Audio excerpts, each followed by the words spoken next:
Francisco é o seu nome, nascido e criado por uma família simples e muito religiosa.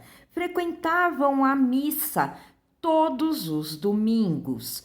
Francisco foi coroinha e ajudava o padre da paróquia em tudo que estava em seu alcance.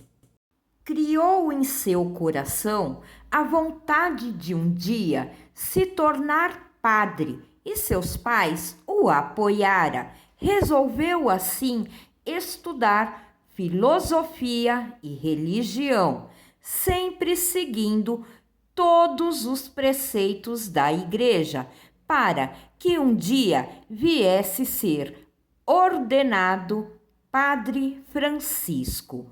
E assim aconteceu. Padre Francisco foi destinado para pregar em uma cidade distante. Amava sua profissão, celebrava missas, se engajava em projetos sociais. Francisco gostava de conversar e dar conselhos aos fiéis da igreja. E assim os anos foram passando. Padre Francisco foi transferido para uma nova paróquia em outra cidade. Ele já estava com 35 anos e nesse lugar foi que tudo aconteceu. Já fazia uns meses que Padre Francisco estava à frente dessa igreja, quando começou a notar a presença de uma moça.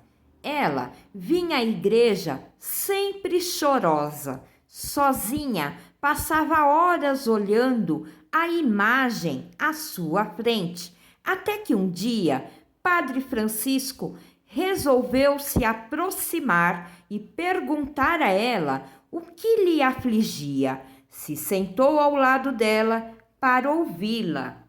Maristela é o seu nome. Ela lhe relatou que em uma hora de desespero havia praticado um pecado muito grande e hoje se encontrava arrependida. Na ocasião, namorava um rapaz já fazia um ano. O casal tinha planos de um dia se casar, mas nada disso aconteceu. Muito pelo contrário, Maristela engravidou e, ao contar para seu namorado, o mesmo não aceitou a gravidez e ainda lhe pediu para que ela interrompesse a gestação, alegando não ser o momento.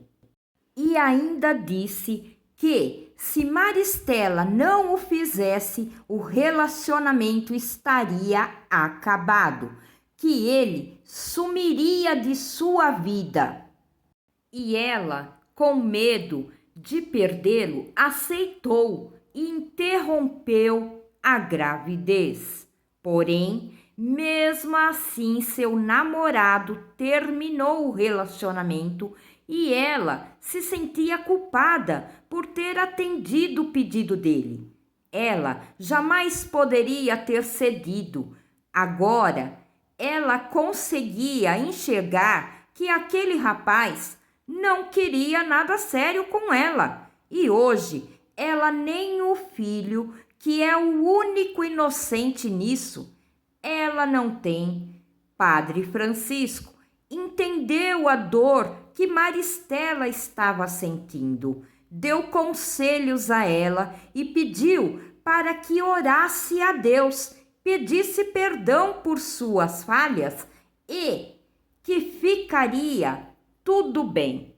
Maristela agora se sentia mais aliviada, mas mesmo assim continuava indo à igreja sempre no mesmo horário, só para conversar com o Padre Francisco.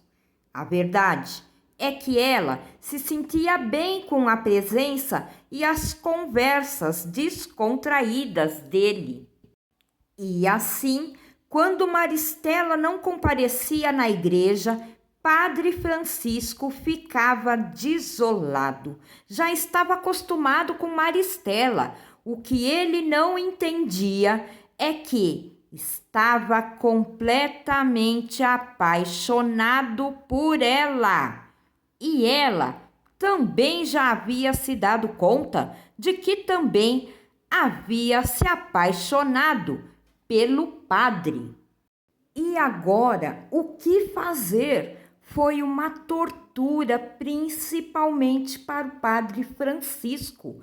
Eles até tentaram se distanciar para ver se aquele sentimento se dissipasse, mas nenhum dos dois estavam conseguindo. Padre Francisco já não se sentia bem em realizar missas, celebrar batizados e casamentos. Sentia que era errado, que estava pecando. Então, depois de tanto lutar contra o sentimento que sentia, ele resolveu entregar o cargo. Ele não poderia mais continuar sendo padre, mas ele poderia sim desenvolver trabalhos sociais, e assim aconteceu. Francisco e Maristela decidiram se casar e viver a vida conforme os mandamentos de Deus. Eles praticavam caridades, ajudavam muitos projetos sociais, tiveram um casal de filhos e estão felizes até os dias de hoje.